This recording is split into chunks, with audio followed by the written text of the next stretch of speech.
이 천한 놈을 사랑한다고? 내가 우리 가문을 더럽혀도 이렇게 더럽힐 수가 있느냐? 아버지, 제발, 제발 그만하세요. 제 잘못이에요. 저를 벌 주세요. 돌수는 아무 죄도 없어요. 입 다물어라. 너 같은 년이 감히 사랑을 노네? 몸만 귀한 게 아니라 마음도 더러워졌구나. 내가 우리 집안의 수치를 온 세상에 알리고도 살아남을 줄 알았느냐? 부탁이에요. 아버지, 제발 살려주세요. 돌수 없이는 저도 못 살아요. 내 자식이었지만 이제 너는 아니다. 내년 같은 것은 죽어도 좋다. 사랑이 죄라면 우리는 어떻게 해야 할까요? 신분이 다르면 사랑조차 허락되지 않는 세상. 그럼에도 불구하고 사랑을 선택한다면? 한양의 어느 명문가에서 시작된 한 여인의 이야기. 그녀의 선택은 무엇이었을까요? 지금부터 그 운명적인 순간을 함께 따라가 보시죠. 제가 태어난 곳은 한양에서도 꽤나 이름 있는 명문가의 고택이었습니다.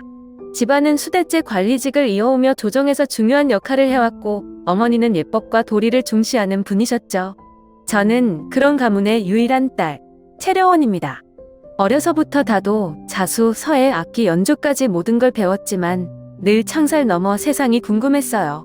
높은 담장 안에서 살아가는 것이 답답했거든요. 그날은 음력 4월의 늦은 오후였어요. 날씨가 참 좋았죠. 바람이 살랑거리며 창호지를 흔들었고 정원에 심어진 모란꽃이 곱게 피어 있었어요. 안채에서는 어머니가 중전 마마께 올릴 비단을 고르느라 분주하셨고 아버지는 서재에서 관리들과 회의를 하고 계셨죠. 다들 바쁘신 틈을 타 저는 몰래 안채를 빠져나왔어요. 사실 이렇게 혼자 마당을 나서는 건 위험한 일이었어요. 어머니는 늘 아가씨는 밖에 나돌아다니면 안 된다 라고 하셨지만 저는 가끔 이렇게 탈출하듯 바깥 공기를 쐬고 싶었어요. 마당을 지나 뒤뜰로 향하니 커다란 뽕나무가 보였어요.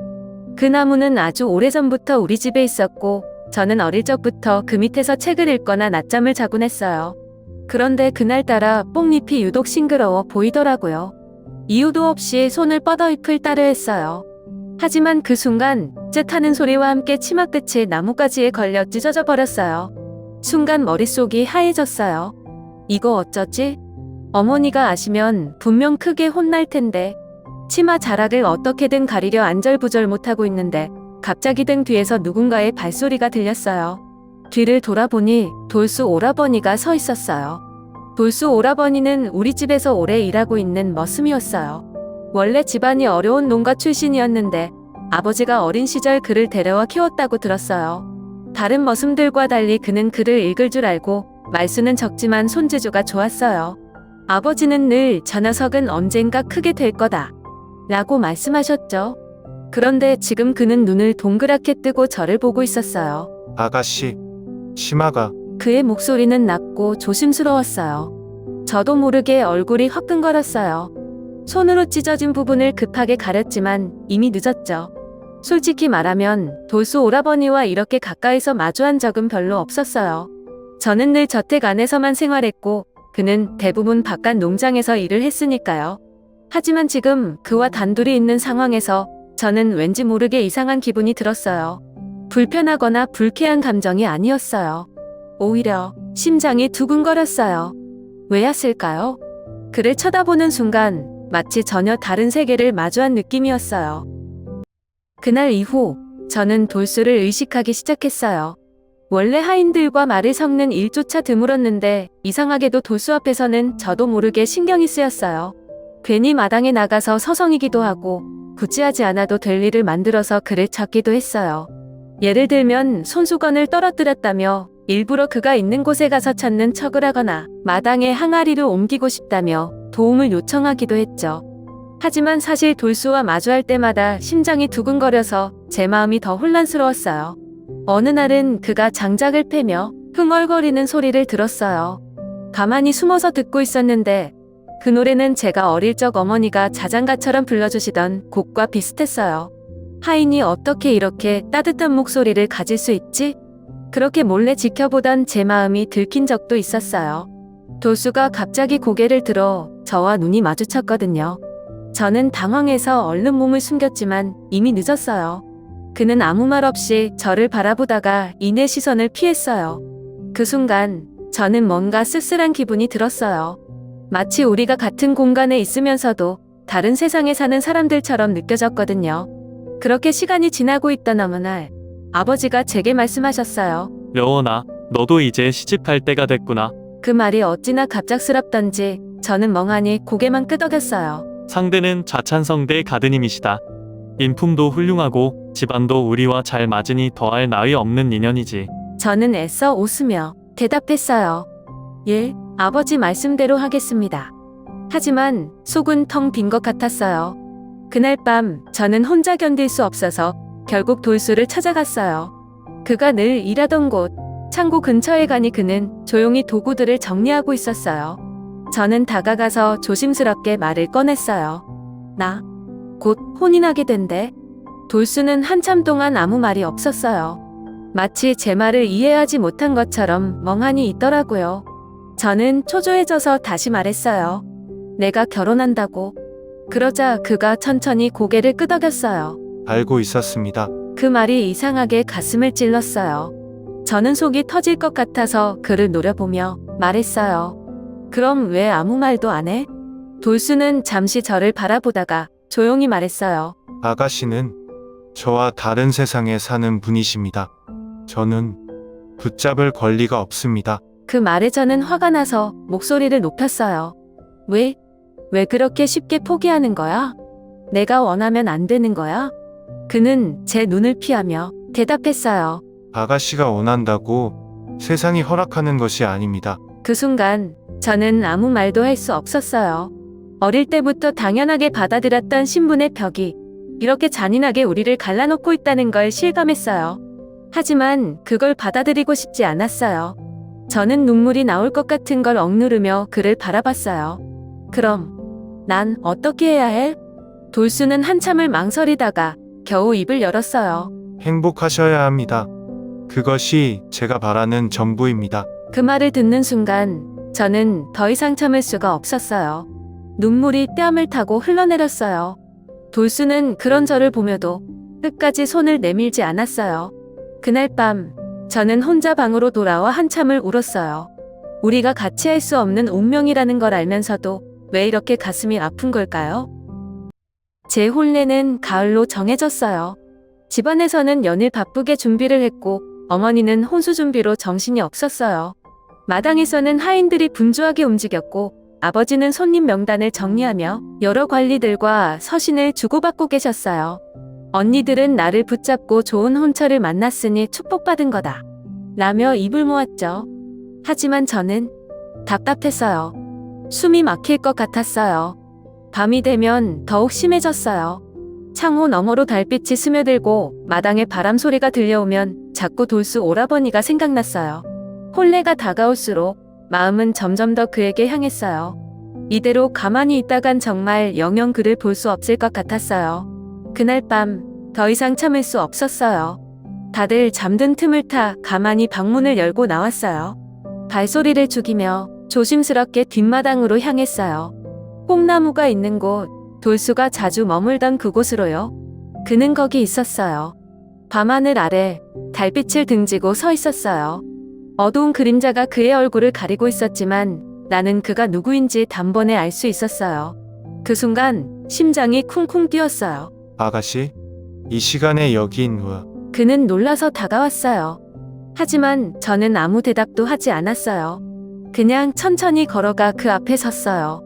그리고 망설임 없이 그의 손을 잡았어요. 따뜻한 온기가 손끝에서 느껴졌어요.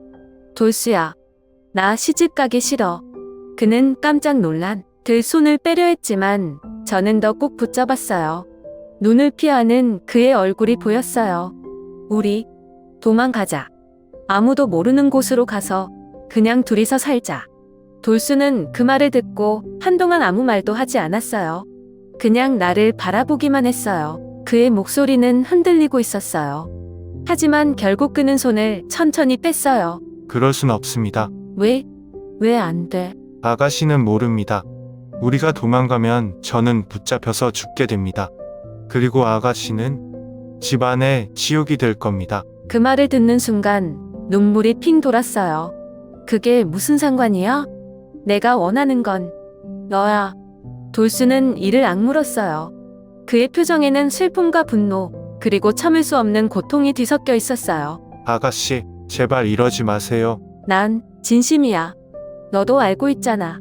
나는 그의 두 손을 다시 붙잡았어요.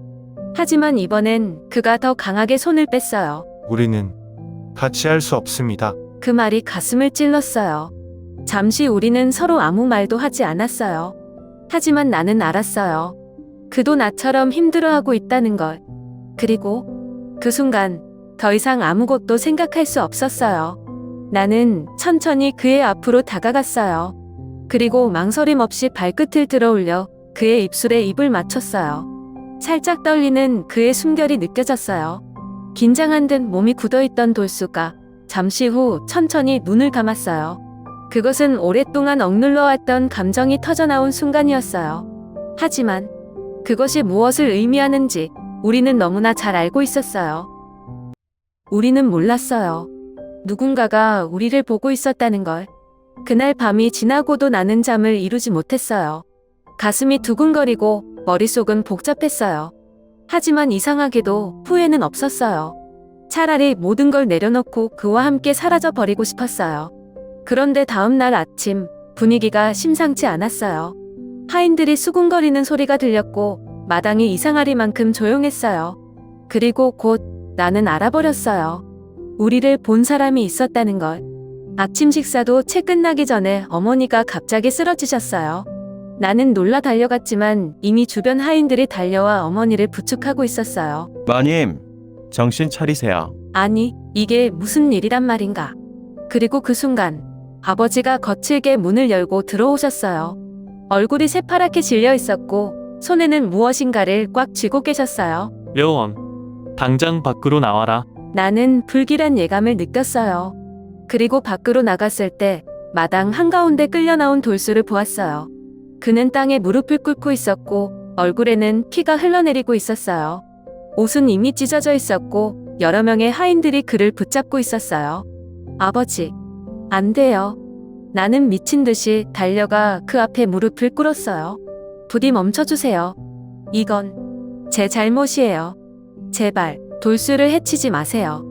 하지만 아버지는 나를 차갑게 내려다보셨어요. 너 같은 계집이 우리 집안을 욕보였구나. 아버지, 제발요. 내가 어찌 감히 하인 따위를 사랑한다고 말할 수 있단 말이냐? 나는 울면서 아버지 앞에 머리를 조아렸어요. 사랑이에요. 저는 그를 사랑해요. 그러니 제발 용서해주세요. 그 순간 아버지는 크게 웃으셨지만 그 웃음 속에는 분노가 가득했어요. 내가 그를 사랑한다고? 너는 본래 다른 이와 혼례를 올릴 몸이다. 그런데 하인 따위를 사랑해? 내가 우리 집안을 우습게 보는구나. 아니에요. 저는 정말로 원하지 않아요. 저는 그 사랑과 함께 있고 싶어요. 그 말을 하자 아버지는 눈빛을 더욱 차갑게 바꾸셨어요. 그래서 너는 이 집안을 더럽히겠다는 것이냐? 나는 무서웠어요. 하지만 포기하고 싶지 않았어요. 아버지, 부디 제발 한 번만 저를 봐주세요. 그 순간 아버지는 손을 들어 신호를 보내셨고 하인들이 돌수를 거칠게 끌어올렸어요. 이놈을 지하 창고에 가둬라. 꼭 처형할 것이다. 안 돼요. 나는 소리치며 달려가려 했지만 이미 하녀들이 나를 붙잡고 있었어요. 아가씨, 안 됩니다. 놔두라고. 나는 미친 듯이 몸부림쳤지만 아무 소용이 없었어요. 돌수는 마지막까지 나를 바라보며 아무 말도 하지 않았어요. 그저 가만히 내게 미소를 지어 보였어요. 나는 울면서 소리쳤어요. 돌수야, 제발 가지마. 하지만 그는 끌려갔고 나는 그를 다시 볼 수 없었어요. 그날 이후 나는 방에 갇혔어요. 방문은 굳게 잠겼고 아무도 나를 찾지 않았어요. 내가 할 수 있는 건 문 너머로 그의 이름을 부르는 것뿐이었어요. 하지만 아무도 대답해주지 않았어요. 나는 가만히 있을 수 없었어요. 돌수가 죽게 놔둘 수는 없었어요. 그날 밤 하늘에는 달이 없었어요. 깜깜한 어둠 속에서 별빛만 희미하게 반짝이고 있었죠. 온 집안이 깊은 잠에 빠져 있었고 멀리서 들려오는 풀벌레 소리만이 적막한 공기를 깨고 있었어요. 나는 이불 속에서 한참을 망설이다가 조용히 자리에서 일어났어요. 심장이 마구 뛰었어요. 한 번만 발을 헛디뎌도 작은 소리라도 나면 끝장이었어요. 방문을 살며시 열고 복도를 따라 조심스럽게 걸어갔어요. 나무 바닥이 삐걱거릴까봐 한 걸음 한 걸음 조심했어요. 숨을 죽이고 주위를 살피며 발소리를 최대한 죽였어요. 집안 사람들은 모두 잠들어 있었어요. 하지만 언제든 누군가 깨어날 수도 있었어요. 제발 아무도 깨지 않기를. 마당을 지나 창고로 가는 길은 너무 길고 멀게만 느껴졌어요. 발걸음을 재촉하고 싶었지만 혹시라도 들킬까봐 그러지 못했어요. 손에는 작은 열쇠를 꼭 쥐고 있었어요. 낮에 몰래 훔쳐둔 열쇠였어요. 만약 이걸 잃어버리면 모든 게 끝이었어요. 창고 문 앞에 도착했을 때 나는 잠시 숨을 골랐어요. 차가운 쇠 자물쇠를 손끝으로 만지며 천천히 열쇠를 넣었어요. 손이 떨려서 제대로 들어가지도 않았어요. 심호흡을 한 번 하고 조심스럽게 열쇠를 돌렸어요. 딸깍, 자물쇠가 풀리는 소리가 너무 크게 들렸어요. 나는 깜짝 놀라 뒤를 돌아봤어요. 다행히 아무도 없었어요. 얼른 문을 열었어요. 그 안에는 돌수가 있었어요. 그는 벽에 기댄 채 앉아 있었어요. 이미 여러 차례 매질을 당해서인지 얼굴에는 상처가 가득했고 옷은 찢어져 있었어요. 하지만 그럼에도 불구하고 그는 여전히 강인한 눈빛을 하고 있었어요. 아가씨, 왜 여기? 그는 눈을 크게 뜨고 나를 바라봤어요. 나는 대답 대신 달려가서 그를 안았어요. 참으려 했지만 결국 눈물이 터져 나왔어요. 돌수야, 시간이 없어. 어서 도망가야 해. 나는 그의 손을 붙잡고 창고 밖으로 나가려고 했어요. 하지만 그는 움직이지 않았어요. 안 됩니다. 아가씨, 왜? 시간이 없다고 했잖아. 마당 뒤쪽에 말을 준비해뒀어. 이곳을 떠나면 아무도 우리를 찾을 수 없어. 아가씨가 여기 없는 걸 알게 되면 바로 저를 쫓을 겁니다. 그리고 아가씨에게 더 큰 벌이 내려질 거예요. 상관없어. 나는 내가 죽는 걸 볼 수 없어. 그는 한숨을 쉬며 고개를 저었어요. 이렇게까지 하면 안 됩니다. 아가씨, 저는 이미 각오했습니다. 그게 무슨 말이야? 그냥 가면 되잖아. 왜 자꾸 그렇게 체념한 표정을 짓는 거야? 그는 내 어깨를 잡고 눈을 맞췄어요. 아가씨, 저는 여기서 벗어난다고 해도 결국 잡힙니다. 그리고 저는 아가씨를 위험하게 만들고 싶지 않아요. 나는 고개를 저었어요. 눈물이 끊임없이 흘러내렸어요. 내가 죽으면 나도 살고 싶지 않아. 그 순간 돌수의 눈이 흔들렸어요. 그는 내 말을 부정하려고 했지만 입을 떼지 못했어요. 나는 그의 얼굴을 손으로 감싸쥐고 애타는 마음으로 그를 바라봤어요. 부탁이야. 한 번만 내 말을 들어줘. 돌수는 힘겹게 눈을 감았다가 다시 떴어요. 하지만 여전히 고개를 저었어요. 아가씨는 소중한 분입니다. 저는 그런 분을 더럽힐 수 없습니다. 그만해. 나는 그의 말을 끊고 그대로 그를 끌어안았어요. 너도 나를 좋아하면서 왜 자꾸 도망가려고 해? 그는 아무 말도 하지 않았어요. 하지만 그의 어깨가 떨리고 있는 게 느껴졌어요. 이제 상관없어. 어떻게 되든 나는 너와 함께 있을 거야. 돌수는 눈을 감았어요. 그리고 천천히 나를 감싸 안았어요. 그렇게 그날 밤 우리는 함께였어요. 차가운 창고 안, 빛 하나 없는 어둠 속에서 우리는 서로를 끌어안으며 다시는 돌아갈 수 없는 길로 들어서 버렸어요. 눈을 떴을 때 창문 사이로 아침 햇살이 희미하게 스며들고 있었어요. 밤새 차가웠던 창고 안도 햇살 덕분인지 조금 따뜻해진 것 같았어요. 하지만 내 마음은 그렇지 않았어요. 돌수 오라버니는 여전히 내 곁에 있었어요. 하지만 그는 이미 깊은 생각에 빠져 있었어요. 팔로 나를 감싸 안고 있었지만 표정은 어두웠어요. 나는 그의 얼굴을 가만히 바라봤어요. 무슨 생각을 해? 그는 나를 내려다보며 힘겹게 미소를 지었어요. 아가씨를 지킬 방법을 고민하고 있었습니다. 그 말을 듣는 순간 가슴이 철렁 내려앉았어요. 나는 그를 붙잡으며 고개를 저었어요. 걱정하지 마. 우리 같이 도망가면 돼. 아직 시간 있어. 하지만 돌수는 대답하지 않았어요. 그리고 그 순간 창고 밖에서 빠르게 다가오는 발소리가 들렸어요. 아가씨, 돌수는 단숨에 나를 뒤로 감쌌어요. 나는 얼어붙은 듯 그를 붙잡고 아무 말도 하지 못했어요. 그리고 문이 거칠게 열렸어요. 눈앞에 펼쳐진 광경은 내가 평생 잊을 수 없는 장면이었어요. 수십 명의 하인과 병사들이 창고 문 앞에 서 있었어요. 그리고 그들 앞에는 어머니와 아버지가 서 계셨어요. 어머니는 얼굴이 창백하게 질려 있었고 아버지는 그 어떤 때보다도 무서운 표정을 하고 계셨어요. 어머니는 입을 틀어막고 뒤로 물러섰어요. 마치 세상이 무너지는 걸 보는 듯한 표정이었어요. 아니야. 아니라고 말해다오. 제발. 그 순간 나는 깨달았어요. 어머니는 이미 모든 걸 알고 계셨다는 걸. 하지만 여태까지 모른 척하고 싶어 하셨던 거예요. 그리고 아버지는 말없이 나와 돌수를 번갈아 바라보시다가 이내 낮게 한숨을 쉬셨어요. 내 피가 섞인 자식이 이럴 줄이야. 그 목소리는 너무도 차가웠어요. 나는 필사적으로 그 앞에 무릎을 꿇었어요. 아버지, 제발, 제발 그만하세요. 아무 잘못도 없어요. 전 그냥 닥쳐라. 아버지의 외침에 나는 온몸이 얼어붙었어요. 어디서 감히 내 입으로 그런 변명을 늘어놓느냐? 아버지는 주먹을 꽉 쥐고 계셨어요. 이 집안에 오점을 남긴 것은 물론 이 나라의 법도를 어긴 죄다. 그리고 손을 들어 병사들에게 명령하셨어요. 이놈을 당장 끌어내라. 목을 쳐라. 그 말이 떨어지자마자 병사들이 돌수를 향해 달려들었어요. 안 돼. 안 돼. 나는 소리를 지르며 돌수를 감싸 안았어요. 하지만 병사들은 무자비했어요. 내 팔을 거칠게 잡아 떼어냈어요. 놓으라고. 나는 몸부림치며 울부짖었어요. 하지만 병사들은 돌수를 거칠게 끌어냈어요. 그는 끝까지 저항하지 않았어요. 돌수야. 나는 필사적으로 그의 이름을 불렀어요. 하지만 그는 마지막까지 나를 바라보며 미소를 지었어요. 아가씨, 울지 마세요. 나는 그의 말을 들을 수 없었어요. 들을 수가 없었어요. 그는 내 곁에서 그렇게 사라졌어요. 나는 방에 갇혔어요. 문은 굳게 잠겼고 아무도 나를 찾지 않았어요. 나는 창문으로 뛰어올라 바깥을 내다보았어요. 그리고 멀리서 들려오는 소리를 들었어요. 쿵, 북소리. 처형이 시작된다는 신호였어요. 아니야.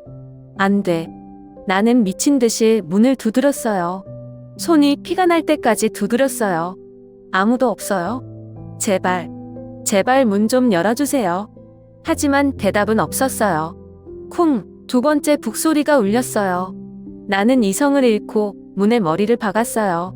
제발, 제발. 눈물이 멈추질 않았어요. 쿵, 세 번째 북소리가 울렸어요. 나는 그대로 바닥에 주저앉았어요. 끝났어요. 그 사람은 이제 다시 돌아올 수 없어요. 내가 사랑했던 유일한 사람은 그렇게 사라졌어요. 돌수 오라버니는 죽었어요. 그 순간부터 나의 시간도 멈춰버렸어요. 나는 여전히 살아있었지만 살아있다고 말할 수도 없었어요. 내가 할 수 있는 건 아무것도 없었어요. 소리쳐도 울어도 문을 부수려 해도 아무것도 바뀌지 않았어요. 그 사람은 내 눈앞에서 사라졌고 나는 다시는 그를 볼 수 없었어요. 며칠 후 나는 가족들에 의해 산속 깊은 절로 보내졌어요. 이제 더 이상 우리 집안의 딸이 아니다. 아버지는 그렇게 말씀하셨고 나는 말없이 마차에 실려 산 길을 따라 끌려갔어요. 그날따라 하늘은 너무도 맑았어요. 새소리가 들리고 산바람이 불어왔어요. 하지만 내게는 아무 의미도 없었어요. 절에 도착하자마자 나는 억지로 머리를 깎였어요. 칼날이 내 머리칼에 스쳐 지나갈 때마다 마치 내 몸에서 무언가가 잘려나가는 것 같았어요. 이제부터 너는 세속의 모든 욕망을 내려놓고 참회해야 한다. 나는 고개를 끄덕였어요. 하지만 참회해야 할 게 무엇인지조차 알 수 없었어요. 밤이 되면 나는 작은 방에 앉아 오래된 등잔불을 바라봤어요. 흔들리는 불빛 속에서 내 그림자가 벽에 비쳤어요. 나는 묻고 또 물었어요. 정말로 내 사랑이 죄였을까? 만약 사랑이 죄라면 그럼 누가 진짜 죄인일까? 돌수 오라버니인가? 나인가? 아니면 우리를 갈라놓은 세상인가? 아무도 대답해주지 않았어요. 나는 이제 어디로 가야 할까요?